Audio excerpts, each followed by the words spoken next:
The Purloined Tooth, written by Brian Mack and narrated by Tuell. It was a cold and windy November night, not long before the dreaded arrival of the snow. Jacques Renaud had arrived at the town of Saint Beauvais less than an hour before. He was on his way to Amiens to flee the one pursuing him, and he was eagerly anticipating a place for which to shield himself from the elements, the biting winter chill, and rest his mind before traveling through the night. The nearest place he could find was the Tavern Charlemagne at the edge of town. Unfortunately, the tavern was the only one in Saint Beauvais, far away from the center of the village and the safety that it offered. Farther than Jacques would have liked, anyway. He didn't feel as safe this far from town, farther from the villagers and the constables whose presence comforted him, those who could aid him if he was in distress, though he could depend on no one for protection. Only he could save himself when the time came. He learned that from the bloody battlefields of Napoleon's wars. Nevertheless, he continued towards the tavern. A gust of wind blew a whirlwind of leaves across the path leading up to the tavern. A noise in the woods parallel to the road followed. The noise caused his horse to neigh nervously. He comforted the animal with empathy. He too shared the horse's nervous reactions to the noises in the woods, flanking the road. Not a fine place to build a tavern, he thought. Perfect for the robber to assail his hapless victim. But robbers weren't what Jacques feared. The ascent to the tavern atop of the hill was nearing completion, and as he approached, he realized how eagerly he awaited the prized warmth and safety of the tavern. Most importantly, he would be in the presence and relative security of others. Here he would ease his mind from the fear that was constantly plaguing him. He tied his horse and carriage to a pole near the entrance of the tavern, along with the other horses. He had no possessions in his carriage worth safeguarding except his musket, which he made no effort to secure. His only concern was entering the tavern. He opened the door with little force, mainly due to fatigue from his long journey. He was instantly bombarded with a barrage of warm and pungent aromas from inside the tavern. Relief washed over him as he passed through the tavern's entrance. He was more than relieved to have made it there without incident. He was thankful for every second that passed in relative peace and safety.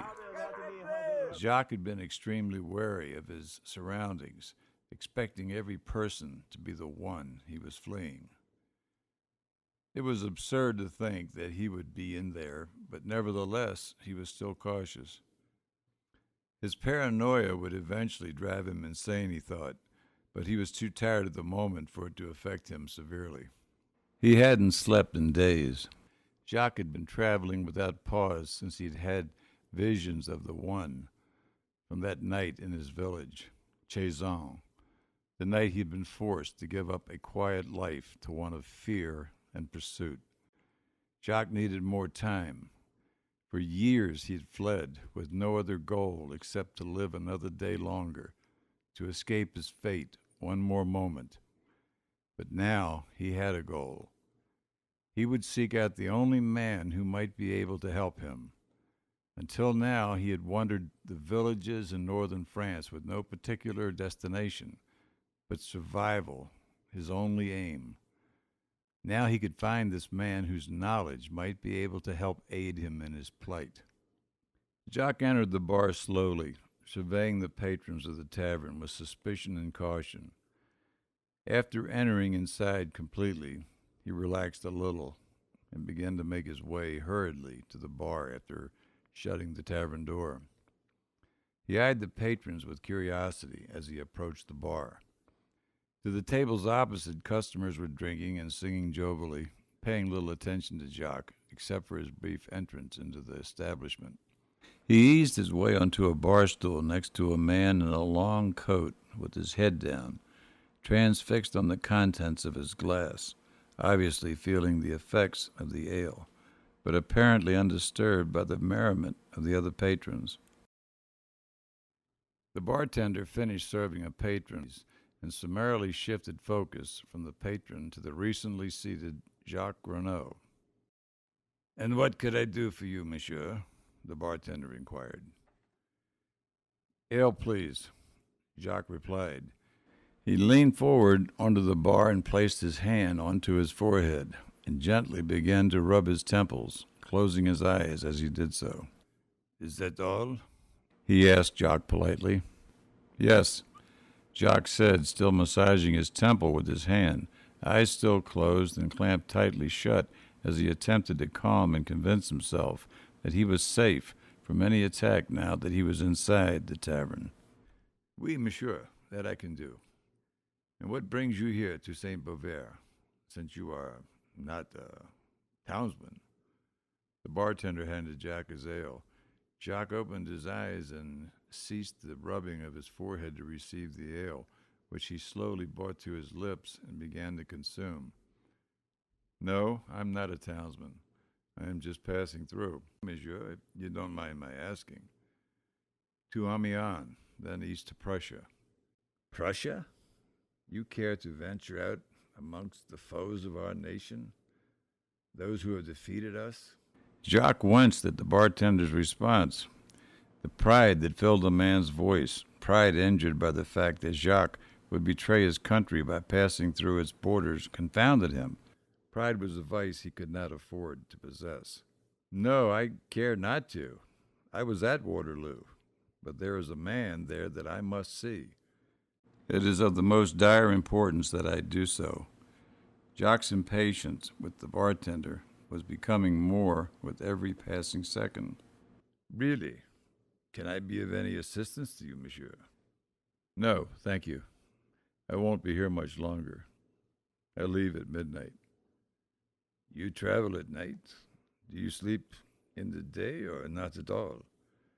You look tired, monsieur. You should rest." "I have no time to rest. I have no time," Jacques stated adamantly and annoyed at the bartender's growing curiosity in his affairs. "You are in a hurry, then?" "Yes, I am." "Once again, if you don't—" Jacques' impatient with the bartender was becoming more with every passing second. "Was it the law, monsieur? A debt that you owe?" The bartender leaned closer to Jacques as he cleaned a glass mug with a cloth so that only he and the man in the semi-catatonic state could hear, if he was indeed sober. "No, not the law, but a debt that I owe, you might say. But not a debt of money or normal possessions, but a debt of blood." "A debt of blood, monsieur? So you killed a man?" Jacques began to relax. His nerves began to ease as the effects of the ale took hold, and his inhibitions and defensiveness towards the bartender began to decrease. "No, not anyone else's blood, but the blood that is my own. Someone is seeking vengeance on me for something I've done, but not an ordinary person, but a creature, a ghoul, a demon of sorts. A sanguisgna is what they call it. A sanguisgna." "A sanguisgna? What is that, a sanguisgna?" "It is a Latin word meaning drinker of blood. It is a being, an undead creature that remains alive only by the blood of the living. That is what haunts me, and for the last 5 years I have found no rest, not anywhere. The creature is ever determined to repay me for my transgressions." What was it that you did to anger the creature? How, monsieur, did you come upon it?" The bartender gave Jacques a look of confusion mingled with interest. He seemed intrigued, yet doubtful at the same time. "Yes, I have committed an offense against it which warrants the loss of my life as a penalty. This creature needs no excuse to kill, for that is how it maintains its existence, by killing its victims and consuming their blood. But my transgression warrants the full wrath of this being, and that is why I am here. It was in my village, after I returned home from the final defeat of Napoleon. After enduring the horrors of the battlefields, I came home to find that more horror had awaited my return. It had been attacking the residents of my village for months, in the night, in their homes, draining the blood from their bodies to sustain its wretched existence. It was only the days preceding my arrival that my friend's sister Renee was the most recent victim of this damned creature. Most believed that it was an insane vagrant who lived up in the hills, who was attacking the townsfolk.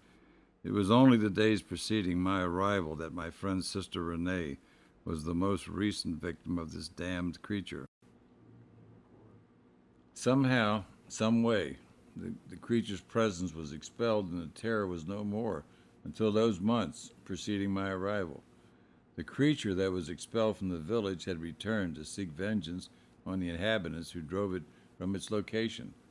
The event was sobering that so innocent and lovely a girl could be subjected to the horrors that were inflicted upon her. Many old and young men alike perished on the fields of battle, but none were as innocent as this lovely young girl whose peaceful countenance, after reuniting with my mother and sister for the first time since I left to join Napoleon's armies, I solemnly attended the funeral of René Deschamps. My friend Pierre was so petrified with shock and grief that no effort to console him was possible. It was only soon thereafter that the viciousness of the creature would affect my family as well. It was 2 days after the burial of René Deschamps that an effort to cure Pierre of his lamenting that myself and a few of my other friends decided to venture out of the pub to reminisce and recall old times. Pierre agreed, and we were soon livened by the pub's joviality and the familiar faces of the villagers that we knew frequented it since we were old enough to enjoy the pleasure of spirit. We recounted old stories of excitement and our time spent in the grand army of Napoleon. We had all spent some time in battle. Pierre was sent home early in the way due to a wound in his leg caused by an English musket ball. It shattered the bone and his leg had to be amputated. He recovered successfully after a brief bout with the fever and has to utilize the use of a cane to aid him in walking. We talked and drank and chided each other. By the end of the night, we had nearly forgotten the horrors of the war and the despair over the loss of Pierre's sister, though the memories of that sweet girl and our fallen comrades would remain with us. By the time of the closing, we were exhausted. We bid our farewells for the evening and ventured towards our respective homes. After successfully staggering to my home and being warned by the constable to not cause any mischief, I was surprised to notice the door to my abode ajar, which was quite unusual for the late winter, for the snow had not completely thawed from the ground. As I entered, I smelled an odor that I will never forget, like the smell of a freshly butchered animal. Expecting a robbery, I quickly grabbed my musket and carried it upside down to use as a club. I first entered my mother's room, only to find her slumping from the bed onto the floor. Blood was dripping from her neck onto the ground. I quickly rushed to her side, attempting to revive her, but she was alive no more. In despair, I embraced her lifeless form and was instantly overcome with rage and grief. My mind then shifted to the safety of my younger sister in the next room. My sister, I thought. I ran quickly to the next room only to see a sight that will haunt me the rest of my days. In the dark, I could see a silhouette leaning over my sister's limp body. I could see the blood dripping from its mouth and smelled the flesh of a freshly slaughtered beast. Instantly, I was filled with rage, a rage I had not felt since battle, and that rage momentarily melted into a fear so intense that it eclipsed anything I had ever felt facing the enemy, for the creature turned its head toward me, revealing its eyes that burned green, so sharp that it pierced me into the inner depths of my soul, though not bright enough to illuminate its wretched face or form. I ran into the hallway and into the study with the creature pursuing me, angered that I had rudely interrupted its sickening feast.